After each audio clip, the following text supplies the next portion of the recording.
صلواتك عليه وعلى آبائه في هذه الساعة وفي كل ساعة وليا وحافظا وقائدا وناصرا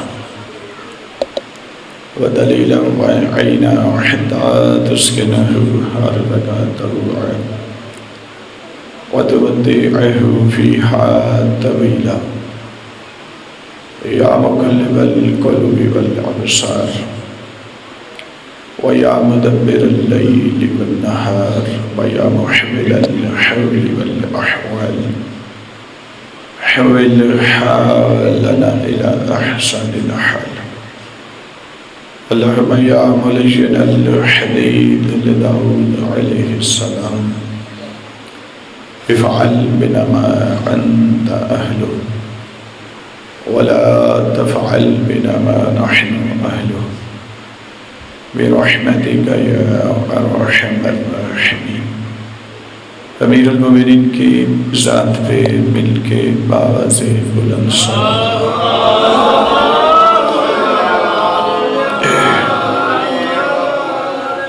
جناب صدیقہ طاہرہ صلوات اللہ علیہ کی خوشنودی کے لیے اس سے بھی بلند آواز سے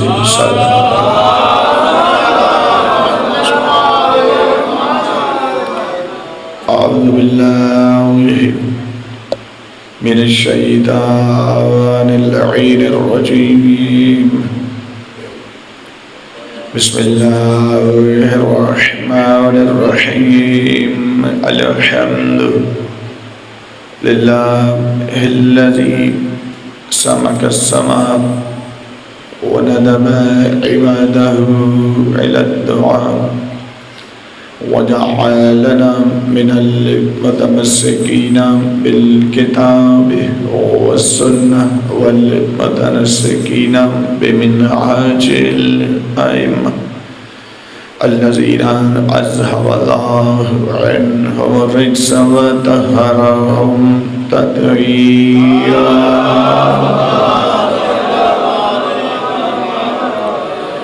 ثم الصلاة والسلام على رسوله المبعوث لهداية الأمم وتعاليم مكارم الأخلاق والشيم. ثم الصلاة والسلام على مصابيح الظلم ومفاتيح الكرم. ثم اللعنة على أعدائهم ملعونين أجمعين. أما بعد بسم الله الرحمن الرحيم ما أشهدتهم خلق السماوات والأرض ولا خلق أنفسهم. صلوات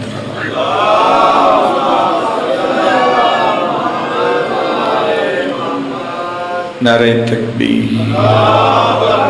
ایسے نہیں مل کے یک زبان کے اپنی زبان کی پاکیزگی میں اضافہ کریں. محبت اور خلوص سے عبادت سمجھ کر بلند نعرہ تکبیر، نعرہ رسالت، نعرہ رسالت، نعرہ حیدری، نعرہ حیدری. حسینیت، حسینیت، یزیدیت، یزیدیت. مل کے آواز بلند صلوات.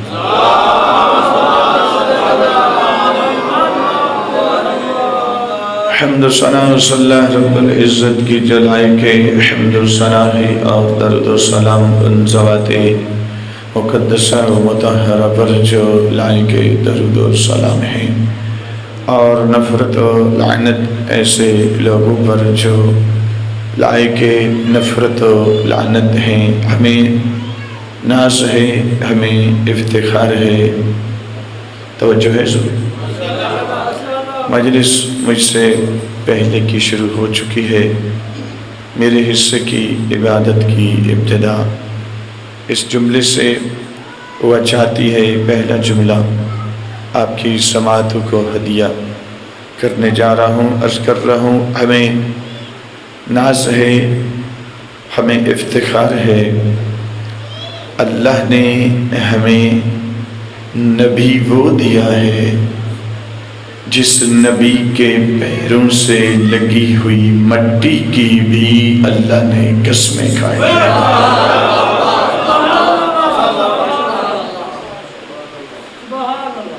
آپ سلامت رہیں۔ بہت سارے مومنین کی توجہ ہو گئی، جن کی نہیں ہوئی ان کی تکریم کی خاطر ایک جملہ اور کہتا ہوں۔ ہمیں ناز ہے، ہمیں افتخار ہے، اللہ نے ہمیں نبی کو دیا ہے جس نبی کے قدموں کی آہٹ کو بھی اللہ نے قرآن کی آیتوں میں بدل دیا۔ آپ سلامت رہیں۔ خوبصورت سامعین میرے سامنے تشریف فرما ہے۔ میں بالکل عبادت کی ابتدا چونکہ اجتماعی ہے آپ کو ساتھ ملا کے کرنا چاہ رہا ہوں۔ ہمیں ناز ہے، ہمیں افتخار ہے، اللہ نے ہمیں نبی وہ دیا ہے کہ جس کا ہاتھ حرکت میں آئے تو قرآن کی آیت بن جاتی ہے، جس کا چہرہ نیچے سے اوپر اٹھے تو قرآن کی آیت بن جاتی ہے۔ اور ہمیں ناز ہے کہ اللہ نے ہمیں نبی وہ دیا کہ جس کے چہرے کا رخ دائیں سے بائیں پھر جائے تو قبلہ کی سمت ہی تبدیل ہو جائے۔ میرے سامعین گرامی، اگر رسالت سمجھ میں آ جائے تو پھر پتہ چلتا ہے ولایت کس حقیقت کا نام ہے۔ اور جس کی سمجھ میں رسالت نہیں آتی وہ بندوں سے ووٹ مانگ کر اپنے آپ کو ولی بنانے کی کوشش کرتا ہے، پر بات ذہن میں رکھیں جو ووٹوں سے بنتا ہے کچھ اور تو ہے، ولی اللہ نہیں ہے۔ اللہ نے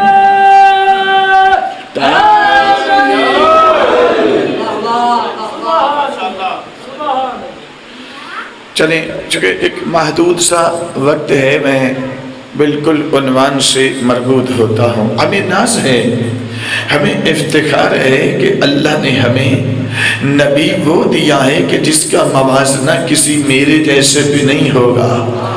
اس نبی کا موازنہ کرنا ہے تو کم از کم قرآن کو لے کر آنا پڑے گا، کیونکہ اللہ نے جو خصوصیات قرآن کی بتائی ہیں وہی خصوصیات اللہ نے میرے نبی کی بتائی ہیں۔ قرآن کے لیے فرماتا ہے وَنُنَزِّلُ مِنَ الْقُرْآنِ مَا هُوَ شِفَاءٌ وَرَحْمَةٌ لِّلْمُؤْمِنِينَ۔ ہم نے اس قرآن کو مومنین کے لیے شفا بھی بنایا ہے، رحمت بھی بنایا ہے۔ قرآن شفا ہے، قرآن رحمت ہے، پر ہندو کے لیے نہیں، مسیحی کے لیے نہیں، یہودی کے لیے نہیں، کسی منافق کے لیے نہیں۔ قرآن رحمت ہے تو صرف مومن کے لیے رحمت ہے۔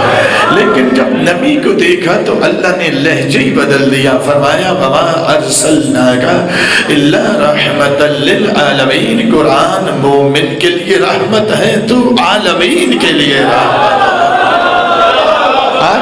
آپ سلامت رہیں۔ قرآن بھی رحمت ہے، نبی بھی رحمت ہے۔ قرآن کے لیے پھر فرماتا ہے اِنَّا نَحْنُ نَزَّلْنَا الذِّكْرَ وَإِنَّا لَهُ لَحَافِظُونَ۔ ہم نے اس قرآن کو ذکر بنا کر نازل کیا ہے۔ جب نبی کو دیکھا تو نبی کے لیے بھی فرما دیا قَدْ أَنزَلَ اللَّهُ إِلَيْكُمْ ذِكْرَ الرَّسُولَ۔ اگر قرآن ذکر ہے تو پھر کیا ہے، میرا نبی بھی تو ذکر بن کر ہی زمین پر آیا۔ سامعین، یہاں آیات کا ایک تسلسل قائم ہو سکتا ہے، لیکن میں ایک جملہ کہہ کر عنوان سے مربوط ہوتا ہوں۔ قرآن کی جتنی خصوصیات اللہ نے بتائی، قرآن کو بھی ذکر کہا، نبی کو بھی ذکر کہا۔ قرآن کو بھی اللہ نے رحمت کہا، نبی کو بھی اللہ نے رحمت کہا۔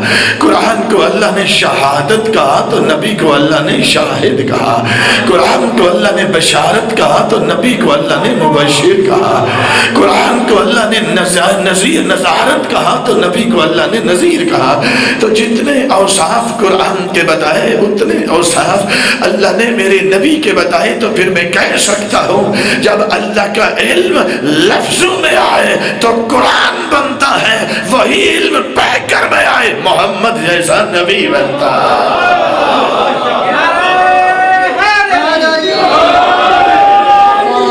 اللہ نے ایک میرٹ بتایا ہے نبوت کا, تو ایک میرٹ بتایا ہے ولایت کا. میرے سامنے گرامی رسالت میں نے عرض کی, اگر سمجھ میں آئے تو پھر پتہ چلتا ہے ولایت کس حقیقت کا نام ہے. ولایت کوئی تبرک تھوڑا ہی ہے, اس کے گونا کو جمدے ہیں. اس میں ایک جنبہ ملکوتی ہے, اسی ولایت نے ایک جنبہ تکوینی ہے, اسی ولایت نے ایک جنبہ فقہی ہے, تو ایک جنبہ کلامی ہے. اسی ولایت کے ایک جنبہ تقابلی ہے, تو ایک جنبہ تشریعی ہے. علی کو 4 بندوں کے سامنے کھڑا کر کے ثابت کر دیں تو حق ولایت ادا نہیں ہوتا. اس کا جنبہ ملکوتی سمجھنے کی کوشش کرو, اسی ولایت کا جنبہ تکوینی سمجھنے کی کوشش کرو. اس کا جنبہ فقہی کیا ہے, اس کا جنبہ کلامی کیا ہے. پریشان تو نہیں ہو گیا؟ میں نام صرف لے رہا ہوں, ڈیفائن نہیں کر رہا, کھول نہیں رہا اس کو. نام اس لیے لے رہا ہوں کہ کسی ایسے کو ولی نہیں ماننا جس سے زندگی میں غسل بھی ٹھیک طریقے سے نہیں کیا. ارے ولایت کا اللہ نے ایک میرٹ بتایا ہے. میرٹ کیا ہے؟ ساری گفتگو جو اس سے پہلے کر چکا ہوں ذہن سے نکال دیں. ان 2 جملوں کے بعد جو کہوں گا نہ سنیں, اٹھ کے چلے جائیں, کوئی مشکل نہیں ہے. لیکن اب جو کہنے لگا ہوں اس کو ذہن میں جگہ دیں. اللہ قرآن میں کہتا ہے آفتتخذونہ وذریتہ اولیاء من دونی. میرا حبیب اس دنیا کو ہو گیا کہ کس کو اپنا ولی اور امام مانتے ہیں؟ ابلیس کو, اور ذریت ابلیس کو اپنا ولی اور امام مانتے ہیں. یہ ولی بن کیسے گئے؟ ما اشہدتہم خلق السماوات والارض. جن کو یہ ولی اور امام مانتے ہیں یہ ولی بن کیسے گئے؟ میں نے تو جب آسمانوں کو خلق کیا تھا تو آسمانوں کی خلقت کا انہیں گواہ نہیں بنایا, تو ولی کیسے بن گیا؟ میرے ساتھ ملنے کی کوشش کریں سامنے گرامی.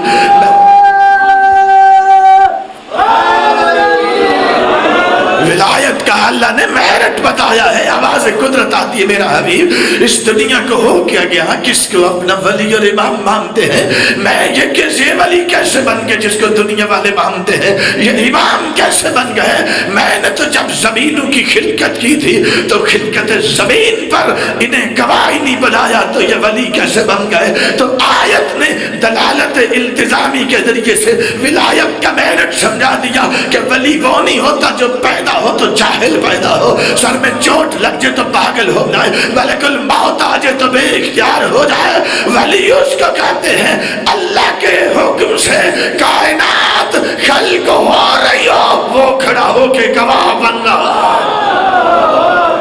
ہمیں کوئی مشکل نہیں ہے, دنیا جس کو چاہے جس کو جی چاہے ایک ہے کسی کے پاس تو لے آئے, 10 ہے تو لے آئے, 50 ہے تو لے آئے.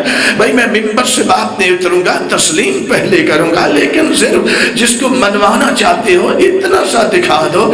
جن کو تو ولی منوانا چاہتا ہے, امام بنوانا چاہتا ہے, صرف اتنا ثابت کر دے. اللہ نے جب زمینوں کی خلقت کی تھی تو کیا اسے زمینوں کی خلقت پر گواہ بنایا تھا؟ کیا اسے آسمانوں کی خلقت کا گواہ بنایا تھا؟ اگر بنا ہے ثابت کرتے, اتروں گا نیچے بات نہیں, تسلیم پہلے کروں گا. اور اگر نہیں ہے تو پھر سامعین ایک بات ذہن میں رکھیں, 2 نمبر کے تو ہم نے کربلا میں بھی نہیں مانا, 2 نمبر کے تو ہم نے نہرواں میں بھی نہیں مانا, نہ پہلے نہ بعد میں.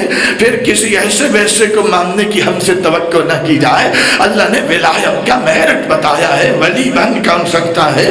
آواز قدرت آتی ہے ما اشہدتہم خلق السماوات والارض. حبیب دنیا والوں کو ہو کیا گیا, کس کو ولی مانتے ہیں, کس کو اپنا امام مانتے ہیں؟ نہ میں نے زمین کی خلقت پر انہیں گواہ بنایا, نہ آسمان کی خلقت کا انہیں گواہ بنایا. آیت نے اور آیت ختم نہیں ہوئی، اگلے حصے میں اللہ نے اور آسان کر کے ولایت کا میرٹ سمجھا دیا۔ ما اشہدتہم خلق السماوات والارض، میرا حبیب آسمان کی ہلکت کا گواہ بننا تو بہت دور کی بات ہے، زمین کی ہلکت در گواہ بننا تو بہت دور کی بات ہے۔ ولا خلق انفسہم، میں نے تو خود ان کو جب خلق کیا تو ان کو ان کی خلقت کا گواہ نہیں بنایا، تو یہ ولی کیسے بن گیا؟ ولایت کا اللہ، ولایت کا اللہ نے میرٹ سمجھایا ہے، فرماتا ہے میرا حبیب نہ زمین کی خلقت کے گواہ، نہ آسمان کی خلقت پر گواہ، نہ یہ اپنی خلقت پر گواہ۔ تو آیت نے سمجھا دیا ولی وہ نہیں ہوتا جس کے سر میں چوٹ لگے تو پاگل ہو جائے، بخار تھوڑا سا تیز ہو جائے تو اول پھول کہنا شروع کر دے، ارے ملک الموت آئے تو بے اختیار ہو جائے، عجیب عجیب حسرتوں کا اظہار کرنا شروع کر دے۔ ولی اس کو کہتے ہیں اللہ اس کو خلق کر رہا ہو، وہ اپنی خلقت کے ہر مرحلے پر خود گواہ بھی بن رہا۔ آپ جی ہیں، آپ سلامت ہیں، اتنے میرے سامعین گرامی، آیت کی ایک حدیث کے ساتھ تفسیر ہو جائے تاکہ تفسیر بالرائے کا شائبہ نہ آئے۔ تو محمد بن سنان میرے 7ویں مولا، 8ویں مولا، 9ویں مولا، 10ویں مولا، 4 ائمہ کے صرف صحابی ہی نہیں ہیں، 4 ائمہ کے ناصر بھی ہیں۔ اور امام کاظم علیہ السلام ان کے لیے فرمایا کرتے تھے محمد بن سنان تو میرے شیعوں میں اس طرح ہے جیسے رات کی تاریکی میں 14ویں کا چاند نکل کے چمک رہا ہوتا ہے۔ محمد بن سنان کہتے ہیں مولا 7ویں مولا کی بارگاہ میں، مولا دعا فرمائیں جیسے آپ کی نصرت کر رہا ہوں ویسے آپ کے بیٹے کی بھی کروں۔ فرمایا ہم نے دعا کر دی ہے، تو ہمارے بیٹے کا بھی ناصر ہے، ان کے بیٹے کا بھی ناصر ہے، آگے ان کے بیٹے کا بھی ناصر ہے۔ 4 ائمہ کے ناصر ہیں سرکار محمد بن سنان۔ اب وقت بڑا محدود سا، میں بڑی تیزی سے آگے بڑھنے کی کوشش کر رہا ہوں۔ رامین ولایت کو سمجھنے کی کوشش کریں۔ ولایت کے مراحل ہیں، جنبے اور ہیں، مراحل اور ہیں۔ اس کا ایک مرحلہ ولایت استفائیہ ہے، اس کا ایک مرحلہ ولایت تنفیذیہ ہے۔ ولایت استفائیہ ولایت کا پہلا مرحلہ ہے، ولایت تنفیذیہ ولایت کا آخری مرحلہ ہے۔ دعوت ذوالشیرہ نے ولایت استفائیہ بتائی تھی تو غدیر پہ جا کر ولایت تنفیذیہ کا اعلان کیا تھا۔ ولایت استفائیہ کوئی تبرک تھوڑا یا جس کا جی چاہے ادھر آ جائے اور جس کا جی چاہے ہم تنفیذ کے مرحلے میں ہاتھ ڈالے۔ ولایت استفائیہ پر آنے کے لیے 9 شرطیں درکار ہیں، اور 9 شرطوں میں سے ایک شرط علم ہے۔ علم کی پھر 8 قسمیں ہیں، یہاں کون سا چاہیے؟ بھائی ان میں ایک علم ہے علم بالقوہ، ایک علم بالفعل، ایک علم حصولی، ایک علم حضوری، ایک علم بالاحکام، ایک علم بالموضوعات۔ کون سا چاہیے؟ ولایت استفائیہ پر آنے کے لیے علم بالقوہ درکار نہیں ہے۔ میں ڈیفائن نہیں کر رہا، نام لے رہا ہوں تاکہ کم از کم آپ کا ایمان محفوظ رہے کہ ولی علی کو ماننا ہے، کسی ایسے کو نہیں ماننا جس کو استنجے کی واجب مقدار کا بھی علم نہ ہو۔ ولایت کا میرٹ ہے سامعین گرامی، یہاں علم بالقوہ درکار نہیں ہے۔ ولایت استفائیہ پر آنے کے لیے علم حصولی کفایت نہیں کرتا، ولایت استفائیہ پر آنے کے لیے علم بالاحکام درکار نہیں ہے، ولایت استفائیہ پر آنے کے لیے فقہ کا علم کفایت نہیں کرتا، اس کے لیے علم حضوری چاہیے، علم بالفعل چاہیے۔ ظاہر ان کو کھولوں، ان کو ڈیفائن کروں، ایک ایک قسم جو ہے میرا ایک نشست چاہیے، میرے پاس تو اتنا وقت نہیں ہے، چند دقیقے ہیں، میں بڑی جلدی سے آگے بڑھ رہا ہوں۔ محمد بن سنان کہتے ہیں یبن رسول اللہ، 9ویں 10ویں مولا امام علی نقی اسلام کی بارگاہ میں حاضر ہو کے کہتے ہیں یبن رسول اللہ، ایک آیت ہے میں بہت پریشان ہوں، مجھے سمجھ نہیں آ رہی۔ مولا فرماتے ہیں کون سی آیت؟ کام مولا اللہ قرآن نے کہتا ہے ما اشہدتہم خلق السماوات والارض، دنیا والے جس کو ولی مانتے ہیں یہ بن کیسے گئے؟ نہ زمین کی خلقت کے گواہ، نہ آسمان کی خلقت پر گواہ، نہ اپنی خلقت کے گواہ۔ لیکن سورہ مائدہ میں اللہ کہتا ہے انما ولیکم اللہ ورسولہ والذین آمنوا، الذین، اللہ بھی ولی ہے، اس کا رسول بھی ولی ہے، اور وہ بھی ولی ہے جو پڑھتے نماز ہیں پر حالت رکوع میں دیتے زکات ہیں۔ یبنا رسول اللہ، یہ کیا معاملہ ہے؟ ہمیں سمجھ نہیں آ رہی۔ آپ جی ہیں بھائی، آپ سلامت رہے، خوبصورت سامنے۔ اگر آپ ولایت نہیں سنیں گے تو وزیرستان والے تو مجھے دعوت نہیں نہ دیں۔ نہ میں وزیرستانی میں بیٹھا ہوں، نہ وزیرستان سے آیا ہوں۔ یبنا رسول اللہ،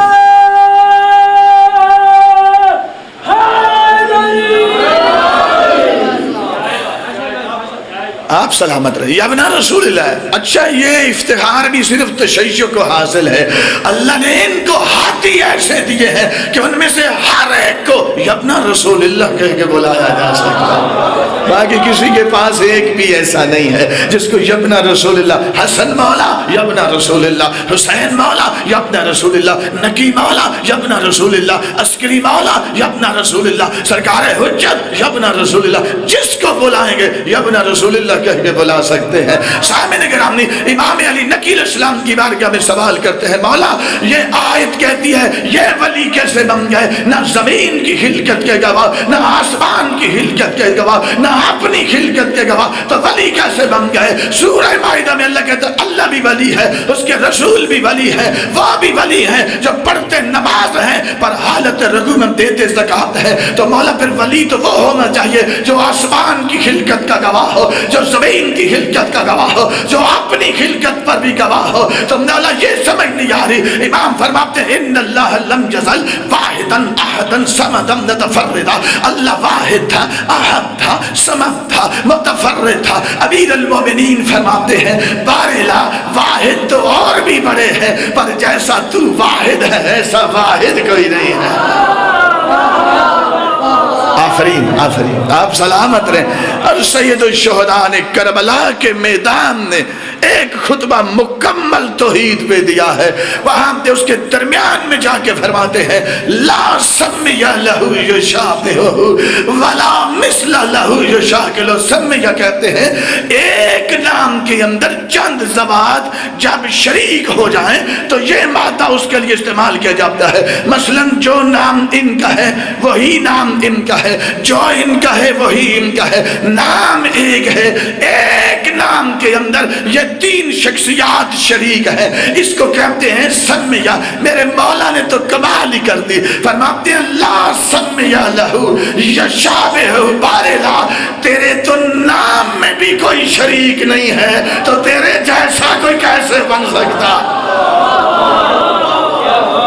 بھائی توحید اگر لینا ہو تو عقل حسین سے لو، بنو امیہ کے مورخ سے نہ رسالت لینا ہے، نہ ولایت لینا ہے، نہ توحید لینا ہے۔ اگر توحید و ولایت و رسالت لینا ہے تو عقل علی سے ملے گی، عقل زہرا سے ملے گی۔ سامعین گرامی، امام علی نقی فرماتے ہیں ان اللہ لم یزل واحدا احدا صمدا متفردا، اللہ ہمیشہ سے واحد و احد و صمد و متفرد تھا۔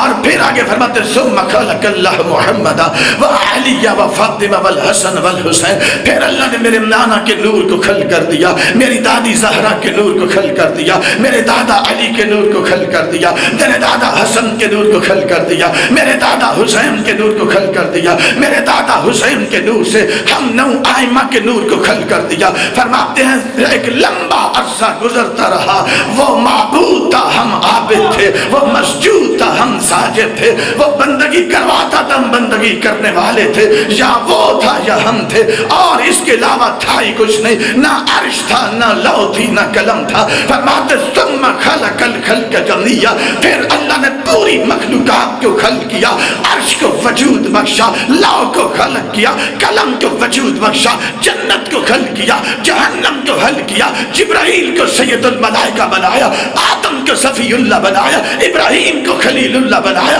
موسیٰ کو کلیم اللہ بنایا، داؤد کو خلیفۃ اللہ بنایا۔ فاشہدنا خلقہا، عرش اعلیٰ سے لے کے تحت ثری تک کائنات کی ہر چیز کی خلقت پر ہم 14 کو اللہ نے گواہ بنا لیا۔ ولایت کا میرٹ سمجھے سامعین گرامی، ہم 14 کو اللہ نے گواہ بنا لیا۔ سمجھ آ گئی ولی وہ نہیں بنتا جس کو عدت اور نفاس کے مسائل کی سمجھ نہ آئے تو جا کے زوجہ سے حل کراتا پھرے۔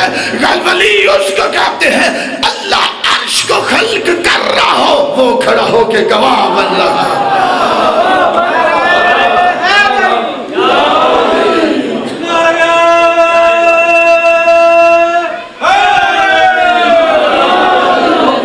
حدیث اور سنیں، ایک حدیث اور سنیں، مطلب مجسم ہو جائے گا میرے سامنے۔ سید الشہداء، جہاں کربلا میں مصائب ہیں وہاں فضائل دیکھیں۔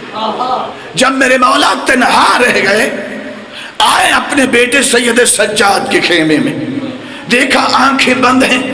بھائی آنسو پہ تو کوئی قدغن ہے ہی نہیں، یہ عشق ہے، وہ فضائل میں بھی نکل سکتے ہیں، وہ فضائل مصائب میں بھی نکل سکتے ہیں۔ اس لیے لیکن میں ابھی اس روایت کے بعد جا کر ایک حصہ اور پھر مصائب تھوڑا سا میں اپنے وقت کے اندر انشاءاللہ کوشش کروں گا گفتگو سمیٹنے کی۔ لیکن میرے سامنے گرا سید الشہداء آئے خیمے کے اندر، دیکھا آنکھیں بند ہیں، بیماری کا غلبہ ہے، خیمے کے اندر ہیں، بستر بیماری پہ ہیں۔ سید الشہداء نے آواز نہیں دی، نیچے جھکے، دونوں زانو زمین پر لگائے، دونوں باہیں سید سجاد کی کمر میں ڈال کر کھڑا کر کے سینے سے لگا لیا۔ سید سجاد نے آنکھیں کھولی، بابا جان کے مقدس چہرے کی زیارت کی، اور ایک جملہ کا یا ابدا یا ابدا مالی اراکا تقتل واحدہ و تترک عشرہ۔ بابا جان وجہ کیا تھی؟ میں دیکھ رہا تھا۔ بھائی بڑی عجیب بات ہے، بڑا عجیب جملہ ہے۔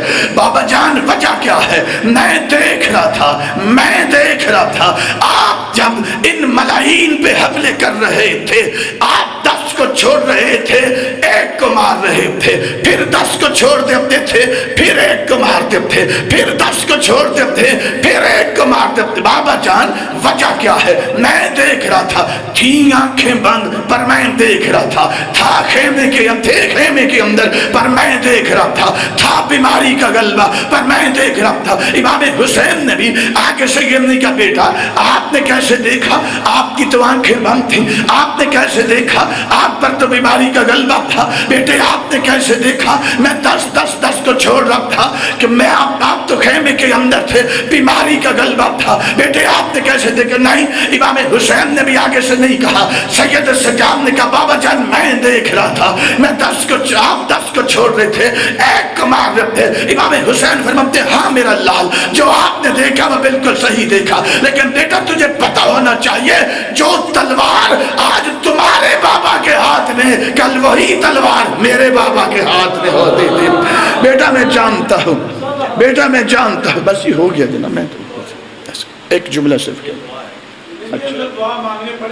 اچھا بیٹا میں جانتا ہوں، لیکن بیٹے آپ کو پتا ہے کہ جو میرے بابا کے ہاتھ میں تلوار تھی وہ آج تیرے بابا کے ہاتھ میں وہی تلوار ہے۔ بیٹا یہ میں جانتا ہوں کہ جن 10 کو میں چھوڑ رہا تھا وہ بھی مجھ پہ حملہ آور تھے، وہ بھی مجھے زخمی کر رہے تھے، لیکن بیٹے کروں کیا؟ جیسے ہی تلوار اٹھاتا تھا کسی کی 50ویں پشت میں کوئی شیعہ بیٹھا نظر آتا تھا، کسی کی 15ویں پشت میں کوئی ماتمی بیٹھا نظر آتا تھا، کسی کی 20ویں پشت میں کوئی مومن بیٹھا نظر آتا تھا۔ بیٹا میں زخمی ہونا تو گوارا کر سکتا ہوں، ولایت کا میرٹ سمجھ لے، بیٹا میں زخمی ہونا تو گوارا کر سکتا ہوں، لیکن 10,000 سال کے بعد اپنے آنے والے ایک شیعہ کے وجود کو مٹانا گوارا نہیں کر سکتا۔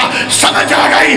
ولی اس کو نہیں کہتے جس کو ملک الموت روح قبض کرنا چاہے تو بے بس ہو جائے، جس کے سر میں چوٹ لگ جائے تو پاگل ہوتا ہے۔ ارے پیدا ہو زبان رکھتا ہے بول نہیں سکتا، دماغ رکھتا ہے سوچ نہیں سکتا، ولی اس کو نہیں کہتے۔ ولایت کا میرٹ سمجھ میں آ گیا، ولی اس کو کہتے ہیں جو عام حالت نہیں، حالت جنگ میں ہو، لاکھوں افراد اس کے سامنے ہو، اور ان لاکھوں افراد کی نسلوں سے قیامت تک آنے والے ہر فرد کو وہ جانتا ہو کہ ان کی نسلوں سے آنے والوں میں حلالی کون ہے، حرامی کون ہے۔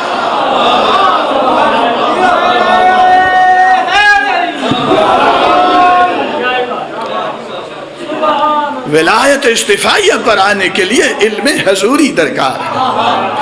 ولایت استفاعیہ پر آنے کے لیے علم بالفعل درکار ہے، ولایت استفاعیہ پر آنے کے لیے علم بالموضوعات درکار ہے۔ یہاں علم بالقوہ نہیں ہے، یہاں علم بالاحکام نہیں ہے، یہاں علم بالفقہ کفایت نہیں کرتا، یہاں علم حصولی درکار نہیں ہے۔ علم حصولی اس علم کو کہتے ہیں جس میں معلوم پہلے ہوتا ہے، علم بعد میں آتا ہے۔ علم حضوری اس علم کو کہتے ہیں جس میں علم پہلے ہوتا ہے، معلوم بعد میں آتا ہے۔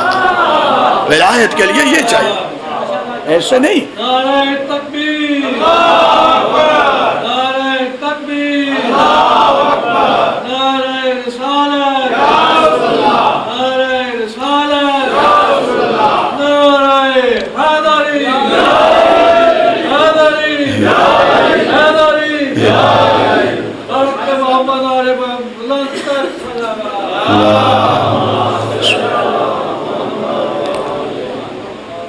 بڑا خوبصورت ماحول ہے۔ یقیناً ہر مومن کا ایمان اپنی اوج پہ ہے۔ دعا کریں، ایک مومنہ ہے، بچی ہے، اولاد نہیں ہے، عالیہ کی اس جوڑی کا واسطہ، جناب ام رباب سلام اللہ علیہ کی خالی گود کا واسطہ، اس بچی کو خدا اولاد نرینہ عطا فرمائے، اور جو مومنین مومنات بے اولاد ہیں خدا انہیں اولاد نرینہ عطا فرمائے۔ پروردگار عالم دوبارہ التماس ہے اس بچی کو اولاد عطا فرما۔ صلوات بر محمد و آل محمد۔ ایک حصہ آپ نے سن لیا، اپنے جیسے میرے حسین ولی ہیں، جیسے میرے علی ولی ہیں، جیسے میرے حسن ولی ہیں، جیسے میرے سید سجاد میرے ولی ہیں، ویسے ہی 12ویں آقا میرے ولی ہیں۔ کربلا میں حسین کی نصرت تھی، آج 12ویں کی نصرت کا وقت ہے۔ اپنے وقت کے امام کی نصرت کریں، تیرا مکتب محفوظ نہیں۔ 6 جعلی نہج البلاغہ گاڑی بھی میرے پاس موجود ہیں، لیکن میں یہاں نہیں لایا چونکہ مجھے اندازہ نہیں تھا وقت کتنا ہے۔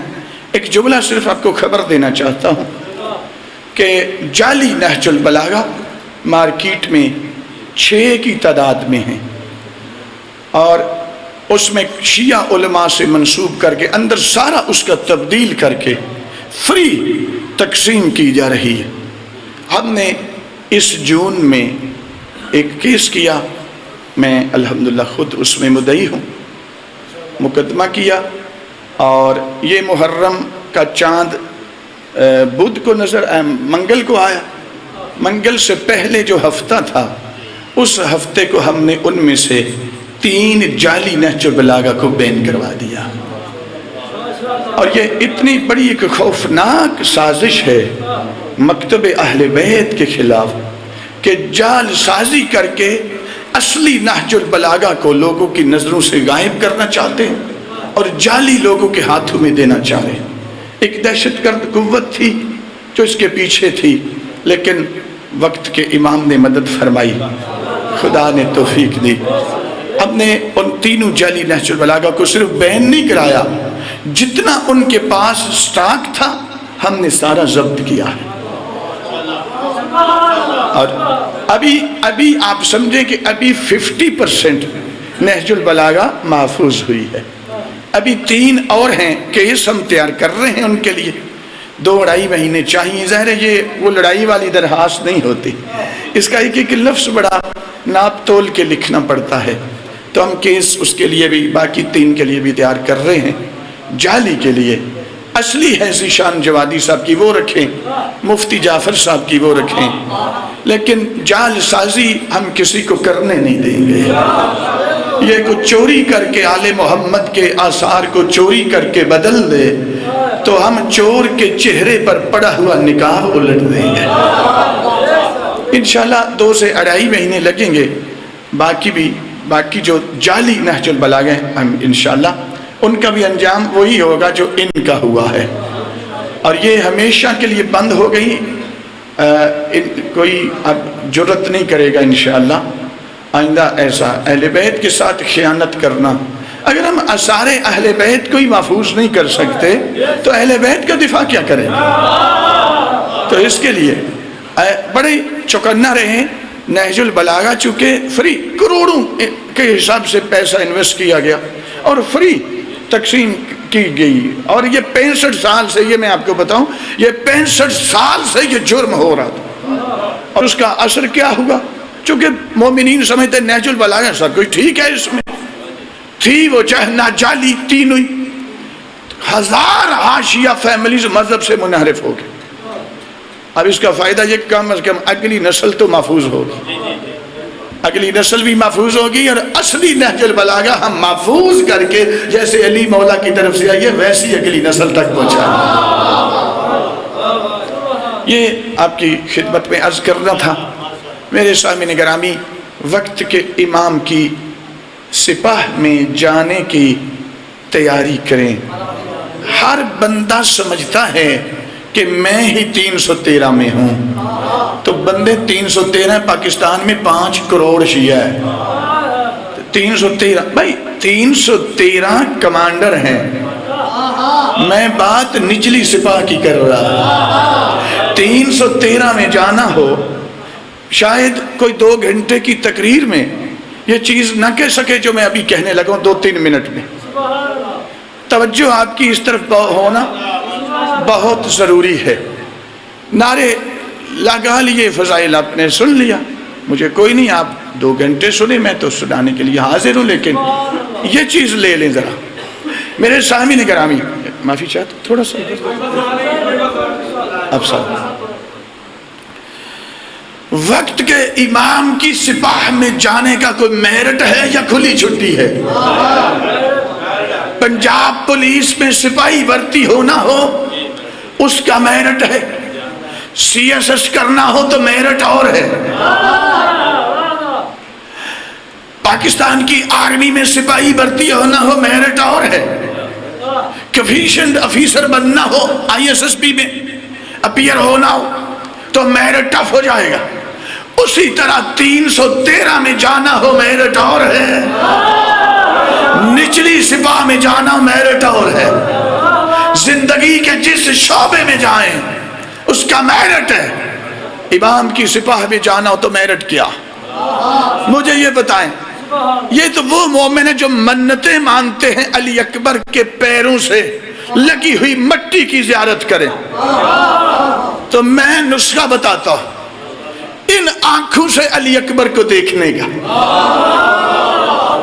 ان آنکھوں سے سرکار عباس کو دیکھنے کا۔ میں نسخہ دینے لگا تو میں فضائی، میں من گھڑت کرنے کا بات عادی نہیں، ذمہ دار بندہ ہوں میں۔ میرے سامعین گرامی، اس امام کی نچلی سپاہ میں جانے کے لیے 10 شرطیں ہیں، وہ 10 شرطیں سمجھ کر پوری کریں، اسی سپاہ میں علی اکبر ہوں گے۔ چونکہ 13 معصومین بھی آئیں گے میرے مولا کے ظہور پر، ہر معصوم ایک ایک شخصیت کا ہاتھ پکڑا ہوگا۔ نبی اکرم آئیں گے، سلمان کا ہاتھ پکڑا ہوگا، کہیں گے بیٹا میری طرف سے یہ ہدیہ لے لو۔ امیر المومنین آئیں گے، ایک ہاتھ پکڑا ہوگا، کس کا؟ مالک اشتر کا۔ حسن مولا آئیں گے، عمر ابن حمق خزائی کا ہاتھ پکڑا ہوگا۔ سید سجاد آئیں گے، ابو حمزہ سمالی کا ہاتھ پکڑا ہوگا، ہر معصوم۔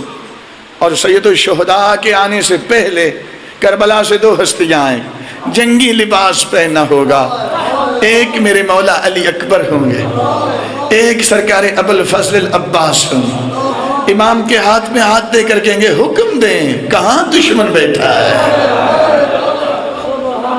ان کو دیکھنا چاہتے ہیں آنکھوں سے۔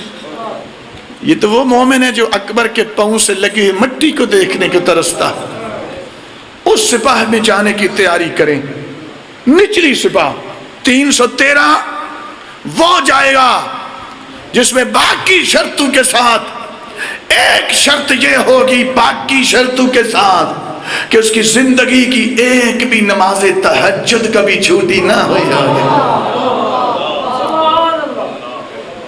میں وقت کے امام کے 313 کی خصوصیات یہ وہ طی العرض کر سکتے ہوں گے، طیل اور سمجھتے.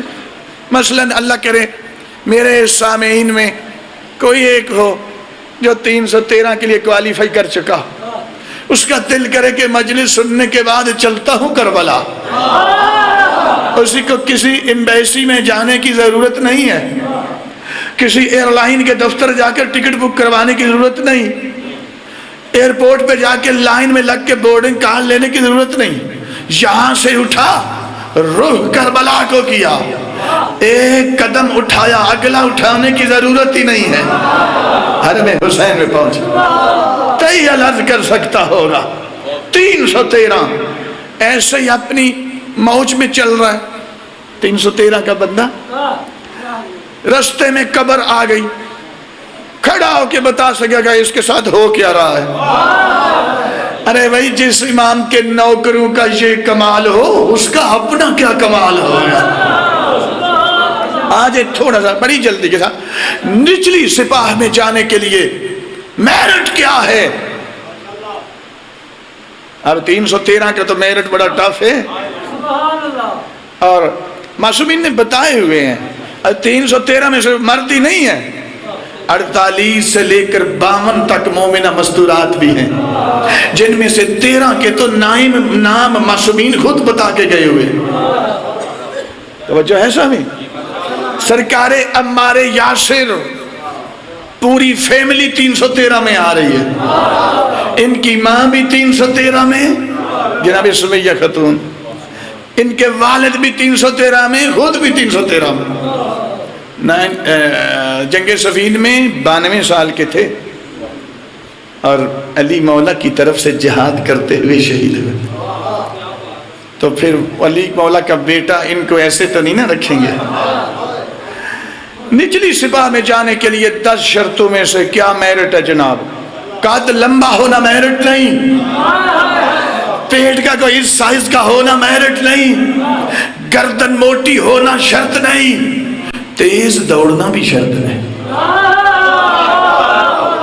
تیز دوڑنے والا تو چاہیے ہی نہیں، اس لیے کہ جو مولا کے ہوں گے نا وہ جو ان کے آگے لگ کے بھاگے گا اس کے پیچھے نہیں بھاگیں گے، یہ کہ انہوں پکڑ کے کچھ کریے ہی، اور کسی کے آگے لگ کے بھاگنا نہیں ہے. چونکہ معصومین فرماتے ہیں کہ جب ہمارے قائم ظہور فرمائیں گے امام مومنین کے سروں پہ ہاتھ رکھیں گے، مومنین کی عقل بھی کمال تک چلی جائے گی اور ہر مومن کے اندر 40 جوانوں کی طاقت بھی آ جائے.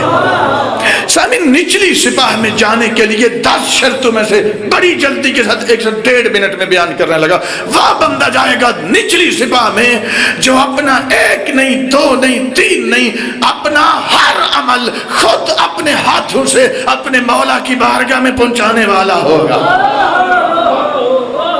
خود اپنے ہاتھوں سے.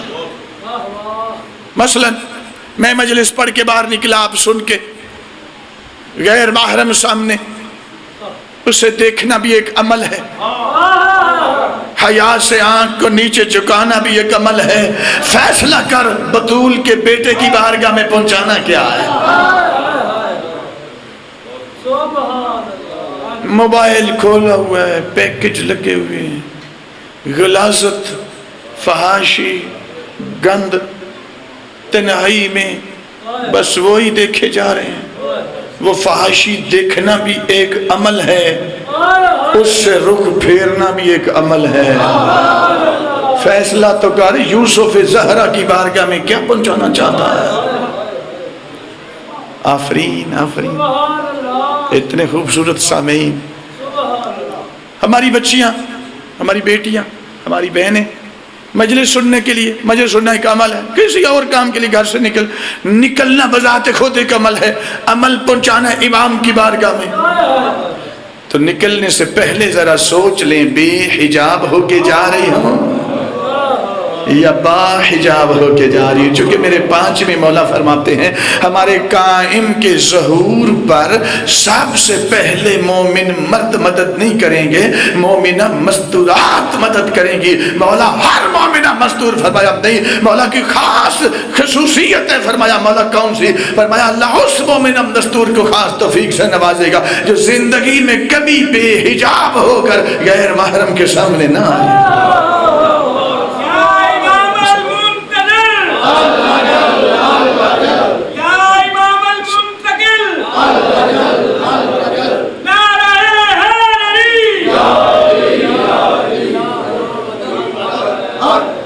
آپ سلامت رہیں۔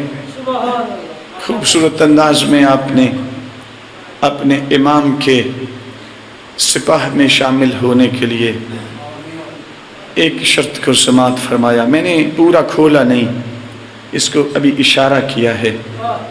10 شرطیں ہیں۔ اب ظاہر ہے 10 شرطیں ایک نشست میں تو ہو ہی نہیں سکتی، ایک میں نے بتا دی، یہ کافی سفر آپ کا طے ہو جائے گا اگر یہی آپ پوری کر لیں۔ میرے حسین کی سپاہ میں جانے کے لیے بھی یہی 10 شرطیں تھیں۔ توجہ ہے سامعین؟ وہاں مستورات نے بھی مدد کی ہے۔ میں کوئی لمبا مصائب نہیں پڑھوں گا، مجلس ہو گئی، لیکن صرف میرے حصے کی مجلس مکمل ہو جائے۔ فضائل احکام جتنے بیان کر لیں، تزئین مجلس ضرور ہے، تکمیل مجلس نہیں ہے۔ تکمیل کب ہوگی؟ تکمیل اس وقت ہوگی جب زخمی بیٹے کا پرسا اس ماں کو دیکھیں جس کی پسلیاں بھی لوگوں نے توڑ دی تھی۔ آفرین، آپ سلامت رہیں۔ اس غم کے سوا خدا تمہیں کسی غم میں نہ رلائے۔ میں دوبارہ سے دعا کرتا ہوں پروردگار اس بچی کو خلا اولاد نرینہ عطا فرمائے۔ مولا کی قسم ہے حسین سے زیادہ مظلومہ ہیں حسین کی ماں۔ آپ کہیں گے حسین تو وہ ہے، میں جانتا ہوں، میں پڑھتا ہوں، مجھے پتا ہے، طالب علم ہوں میں۔ میرے حسین ابھی زندہ تھے، سر جدا کر لیا گیا۔ میرے حسین کے بدن کو 11 محرم کو علی کی بیٹیاں جہاں ہاتھ لگاتی تھی وہی جدا ہو جاتا۔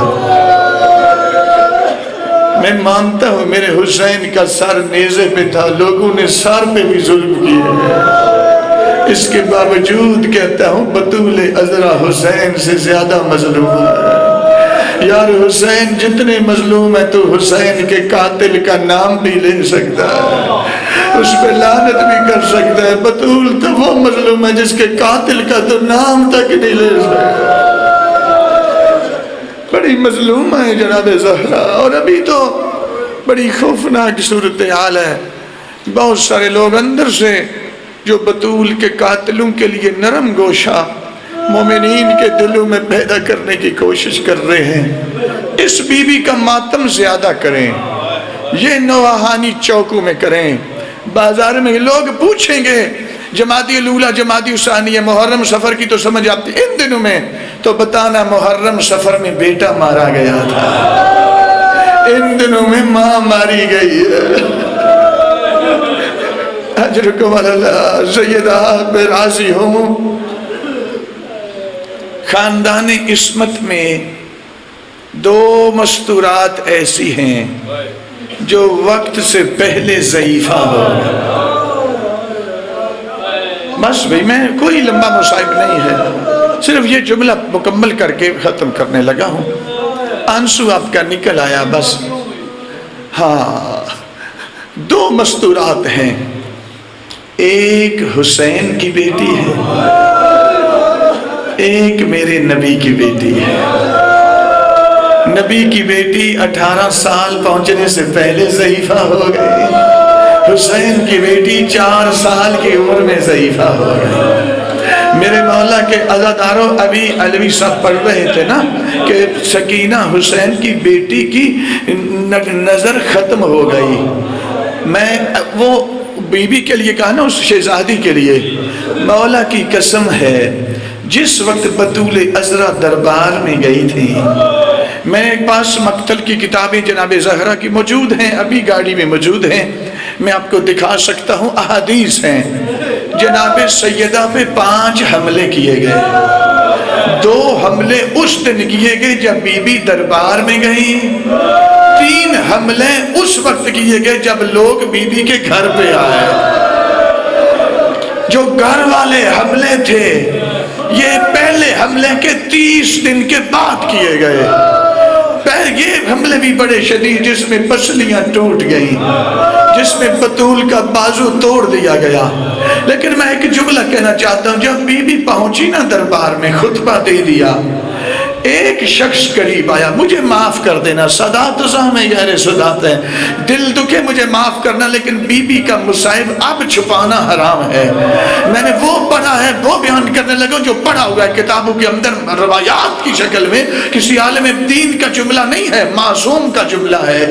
معصوم فرماتے ہیں وہ ظالم قریب آیا، اس نے آگے بی بی کے ہاتھ سے تحریر چھین کر ایسے پھاڑ کر زمین پہ پھینک دی۔ سیدہ فرماتی ہیں مزق اللہ بطنک کما مزقتا کتابی، اللہ تیرے بطن کو ایسے ہی چاک کرے جیسے تو نے میری تحریر کو چاک کیا ہے۔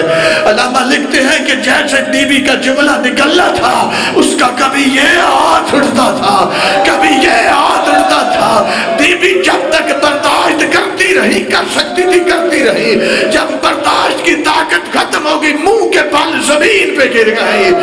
گرنے سے پہلے آنکھ سلامت تھی، گرنے کے بعد اٹھی آنکھ ضائع ہو گئی۔ اللہ